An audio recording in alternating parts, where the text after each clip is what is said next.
Salut tout le monde, c'est Maggeek. Aujourd'hui je reviens pour une nouvelle vidéo et aujourd'hui on va construire un putain de skateboard électrique. C'est parti. Putain, qu'est-ce qui fait froid. Bon allez, c'est parti. Ok, donc vous l'aurez remarqué, on a changé de plan. Et bien la grosse différence entre le plan de juste avant, c'est que là on a changé de jour. Ou peut-être qu'il y a de la neige, je sais pas. Donc on va commencer par la première étape de la construction. Donc pour commencer, j'ai soudé les supports de batterie entre eux. C'était un peu long parce qu'il fallait faire une par une avec des petits bouts de fil dénudés qu'il fallait donc dénuder, hein, vous l'aurez compris, un par un. C'était un peu chiant, un peu long, mais le résultat est plutôt sympa, je vous montre.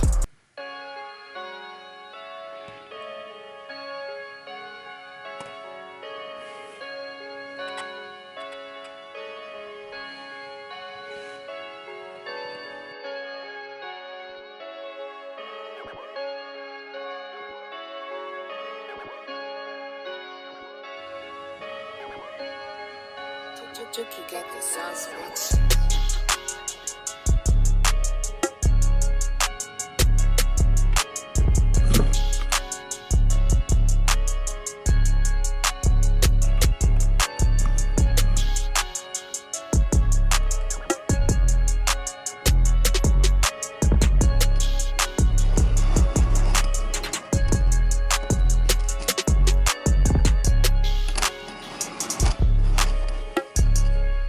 Ensuite j'ai imprimé les différentes parties de la boîte pour le skateboard. Mine de rien c'était un peu plus compliqué que ce que ça paraît. Je sais pas si ça se dit en français, mais la difficulté que j'ai eue, c'est que les parties ne collaient pas très bien au plateau de l'imprimante, ce qui fait que sur les bords il y avait un peu des formes bizarres, ce qui fait que la boîte n'était pas totalement plate en dessous. Et ça m'a rendu la vie un peu compliquée, puisque quand j'ai dû assembler les pièces c'était un peu chiant. Donc voilà.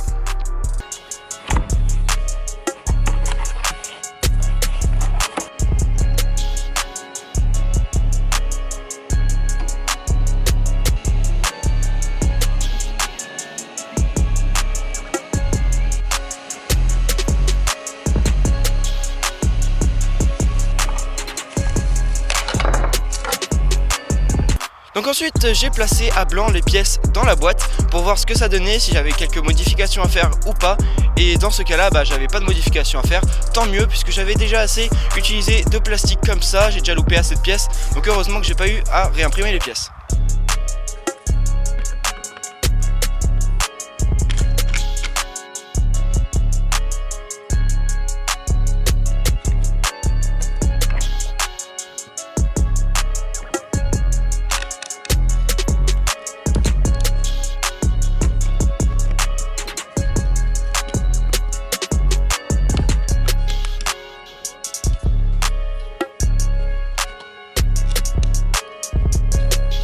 Ensuite j'ai commencé à braser les composants entre eux.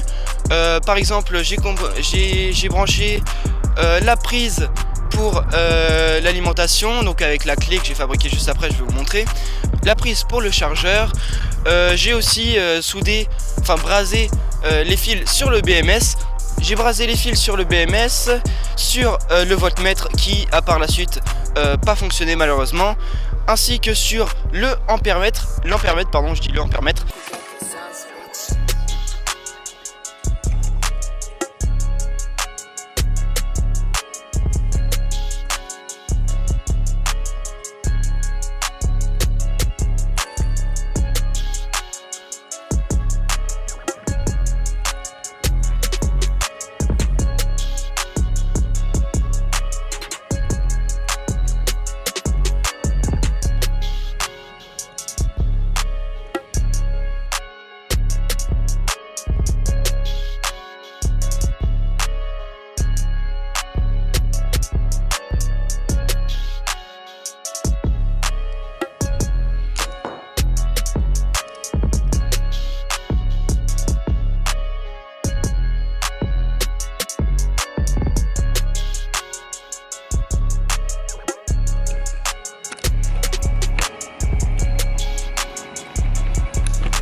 Chucky got the sauce, bitch.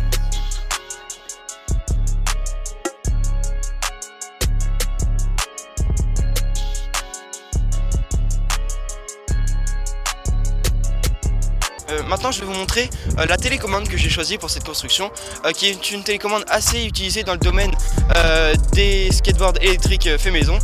C'est une manette qui m'a coûté à peine 30 € et qui est vraiment super ergonomique et très facile à mettre en place. Donc là je la relie à son récepteur dans le boîtier, ce récepteur lui-même est attaché au VESC. En parlant de VESC, j'ai aussi soudé les fils du VESC avec la batterie. J'ai ensuite fait une des parties les plus longues et compliquées de cette construction, c'est brancher les fils du BMS sur les petits supports de batterie qu'on a vu au début de la vidéo. C'était super compliqué parce qu'il fallait pas se tromper de fil, parce que le 1 va avec la batterie 1, etc. etc. J'ai fait un petit schéma que je vais vous montrer juste là ou ici, je sais pas.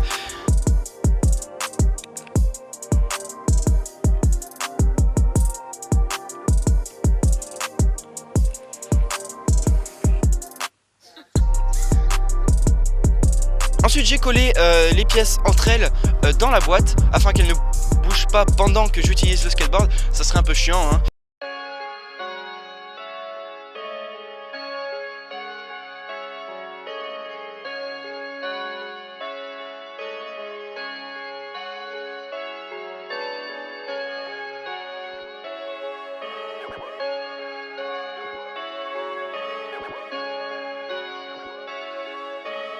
J'ai donc inséré la batterie dans le support, dans la boîte supérieure du skateboard.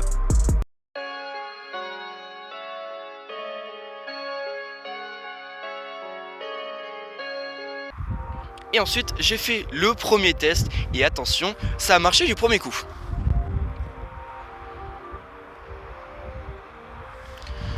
Ensuite j'ai soudé les voitures qui passent. Il me regarde trop mal. Bref, ensuite j'ai soudé les 3 pôles du moteur avec le VESC ainsi que le merde, je sais plus comment ça se dit en français. Le hole sensor. Je sais pas comment je peux vous le dire en français, mais bon voilà. Donc c'est tous les petits fils de couleur que j'ai dû souder entre eux qui étaient aussi très compliqués. Je crois pas que je l'ai filmé.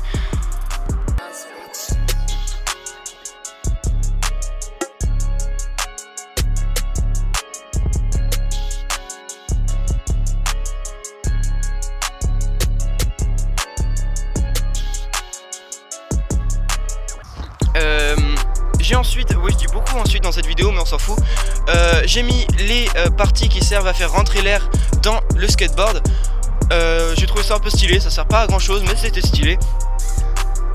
Et bien sûr il fallait pas oublier de faire rentrer de l'air dans le skateboard parce que bien sûr les petits composants à l'intérieur ça chauffe beaucoup, comme le BMS par exemple ou le VESC, c'est 2 pièces qui chauffent beaucoup et c'est pour ça que j'ai mis des radiateurs comme vous avez pu le voir au début de la vidéo. Et du coup c'est bien de faire rentrer de l'air parce que sinon bah, c'est la merde et ça prend feu et après tu meurs et c'est chiant. Bref, j'ai donc testé le moteur, donc je vais vous montrer tout de suite. Ok, donc maintenant je suis en train de programmer le VESC, donc je vais vous montrer comment je suis en train de faire. Donc j'ai préparé un support pour le moteur, pour le faire tourner, pour faire les tests. Tout ça est sous alimentation, donc j'ai branché la clé, donc on peut voir que la batterie ici est en fonctionnement. Et donc là j'ai le logiciel pour le VESC que je suis en train de programmer. Et donc je vais vous retrouver au moment où je vais commencer à faire les tests avec le moteur qui tourne, tout ça. Alors... là, putain, je suis heureux. Ça peut paraître pas grand chose, mais quand vous avez bossé autant sur un projet, que vous avez envie de bosser sur ce projet depuis tant de mois, et que là c'est le jour où ça marche, putain, je suis heureux. Donc voilà la petite télécommande, là, la voilà, la voici. Et donc vous savez, ces petits trucs ici là pour accélérer tout ça là, ça. Et bah, je vous laisse regarder hein.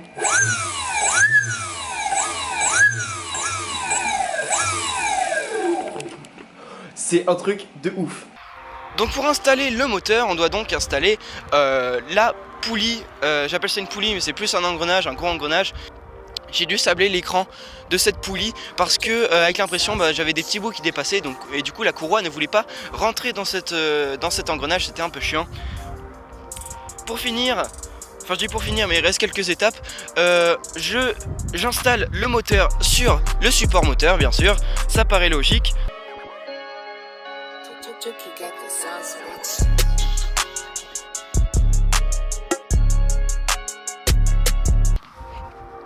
Et pour finir, la petite touche finale, on va installer le plexi sur la batterie.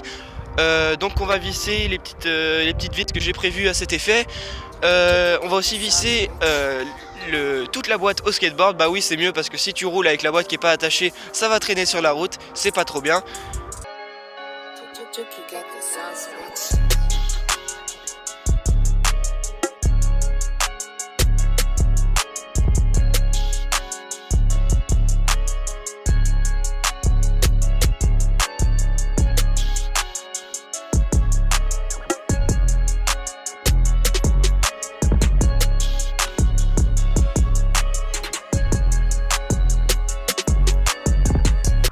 Et bah là je crois que c'était la dernière étape, à part le fait que j'ai dû démonter cette partie au moins 10 fois parce que la configuration du VESC n'était pas bien faite. Mais bon, c'est pas grave. Pour finir, et c'est fini en fait, le skateboard est fini. Et je vais vous montrer un petit test là tout de suite. Je vais pas le faire tout de suite là, au moment où je vous parle, j'ai pas encore fait le test parce que il y a de la neige et faire de la neige, enfin non, pas faire de la neige, faire du skateboard dans la neige c'est un peu chiant. Donc je vous fais le test tout de suite, mais pour moi c'est pas tout de suite. Bref, c'est parti. Ok, c'est encore moi. Je vais vous dire que entre la vidéo que vous venez de voir et là maintenant, au niveau du skateboard, il s'est passé quelques petits trucs que je vais vous montrer maintenant parce que c'est super important, parce que ceux qui veulent construire leur skateboard, qu'ils comprennent quelles erreurs j'ai fait dans la vidéo que j'ai fait, que vous venez de voir, et qu'est-ce que j'ai fait pour résoudre ces erreurs. Encore une fois, je suis désolé pour ceux qui n'ont pas d'imprimante parce que c'est compliqué de fabriquer des choses sans ça, mais on va dire que pour ceux qui en ont une, ça peut être très très utile de comprendre quelles erreurs j'ai fait et comment vous pouvez les résoudre. Parce qu'en fait la plupart des erreurs que j'ai résolues sont dues à des problèmes d'impression 3D. Parce qu'en fait j'avais des pièces qui n'étaient pas assez solides, pas assez épaisses ou pas assez longues ou plein de choses comme ça. Et donc par exemple on a cette pièce qui est clairement pas assez solide. Et donc voilà l'état dans lequel elle est. Et je vais vous montrer toutes les pièces de test que j'ai faites avec le skateboard. Et ensuite on va passer au test parce que là ça commence à être longué. Alors tout ça du coup c'est les pièces dont je vous ai parlé, toutes les versions des supports moteurs que j'ai faites. Et vous remarquerez qu'en fait il y a quand même beaucoup de recherches au niveau des supports moteurs. Parce que à la base on part de ça, ensuite on passe à ça. Et vous remarquerez que les designs ne se ressemblent pas vraiment. Donc j'ai vraiment changé 3 fois complètement de genre de design, voire 4 fois avec celui-ci. Et 5 fois avec cela parce que là c'est carrément une autre version. Et encore, il y en a une cinquième version qui va arriver parce que j'ai repéré des problèmes dont je viens de vous parler là.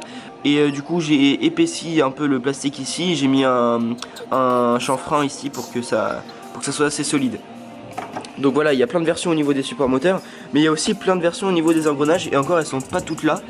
Donc voilà, à la base il y avait ça qui rentrait là-dedans. Ensuite il y avait ça qui rentrait dans ça, mais vous remarquerez que ça s'est un petit peu cassé. Ensuite il y a celle-là qui est extrêmement lourde en plastique et du coup qui consomme absolument beaucoup trop de plastique. Pareil pour celle-là, je sais même plus pourquoi j'en ai fait 2. Ensuite celle-là qui ne s'est pas terminée, l'impression ne s'est pas terminée, mais en gros c'était celle-ci, mais en version bleue.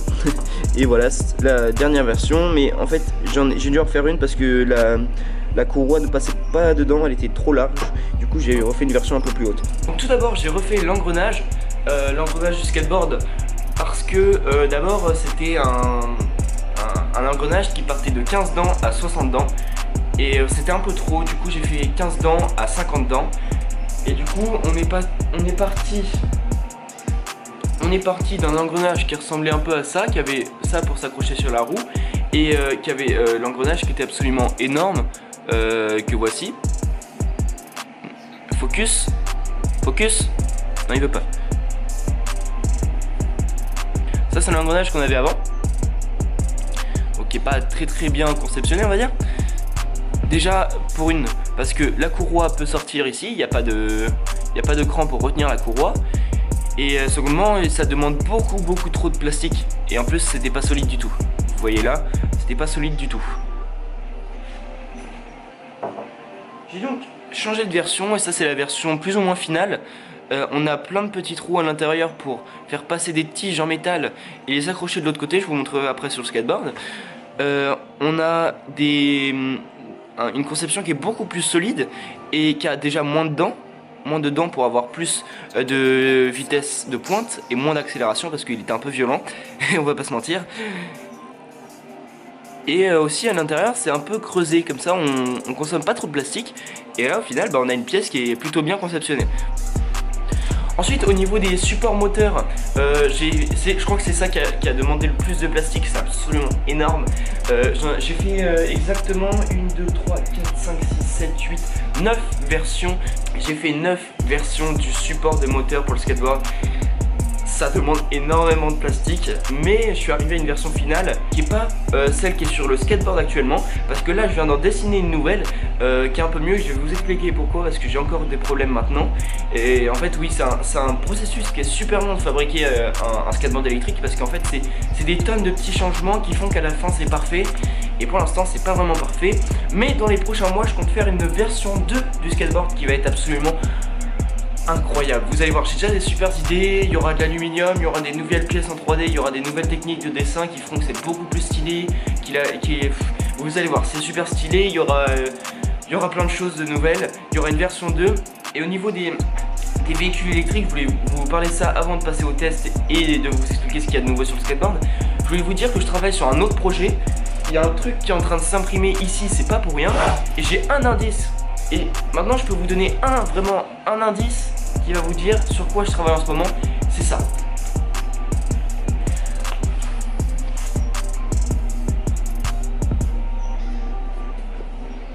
Voilà, je sais, je vous donne pas trop d'indices, mais c'est parce que ça va être un truc de ouf.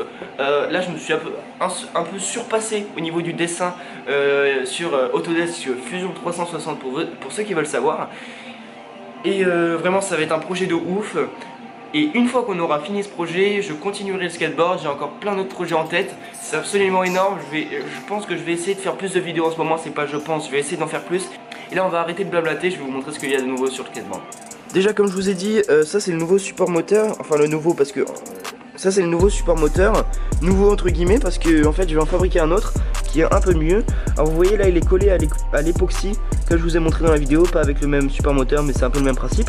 Là on a le support moteur dont je vous ai parlé, on aperçoit à peu près les vis dont je vous ai parlé qui passent à travers et donc qui sont récupérées de ce côté là avec des longues tiges. C'est pas très beau mais ça tient très bien, et le problème c'est que si ça bouge et ben en fait ça frotterait sur le plastique et ça va fondre, et ça c'est pas super.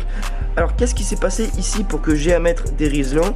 C'est parce qu'en fait la chaleur produite par le moteur en tournant va en fait à déformer le plastique, et avec les vibrations bah, ça s'est cassé. Et en fait je me rends compte qu'il faudrait que j'utilise un plastique qui fond à plus haute température, parce que le PLA est beaucoup trop sensible à la chaleur, ce qui fait que la moindre chaleur produite par le moteur va faire qu'on aura des gros problèmes, et ça c'est un peu chiant. Ensuite là c'est un peu sketchy ce que j'ai fait.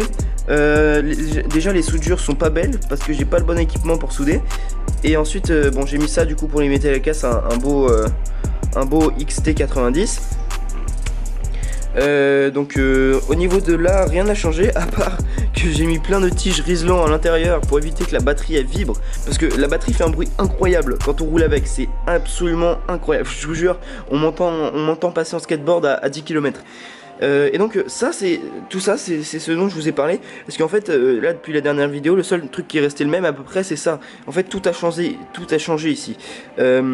Pareil pour l'engrenage, pour qu'il tienne j'ai percé à travers et j'ai mis une tige de 3 mm à l'intérieur qui est bloquée maintenant à la colle, et du coup ça bougera plus, parce qu'une fois je suis tombé en panne en panne entre guillemets, parce que j'étais assez loin de chez moi, et en fait l'engrenage n'était pas tenu par la tige dont je vous ai parlé, il était juste collé sur l'axe, et du coup bah, je me suis retrouvé loin de chez moi avec l'engrenage qui tourne dans le vide.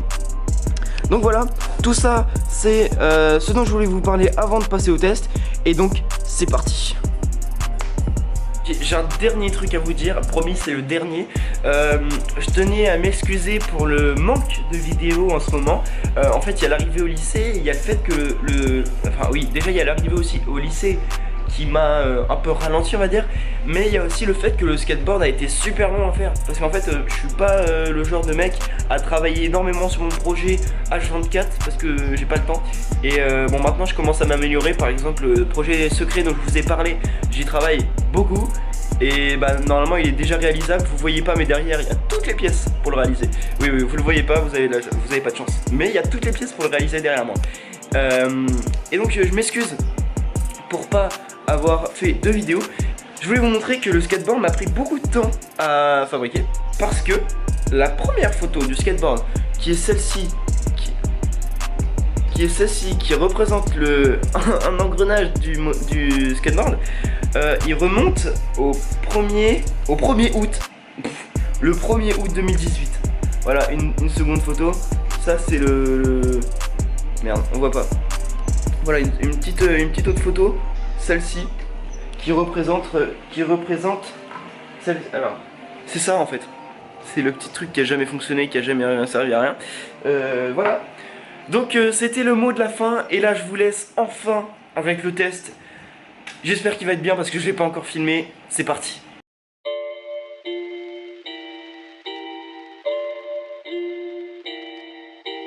It's getting serious on this track, fam.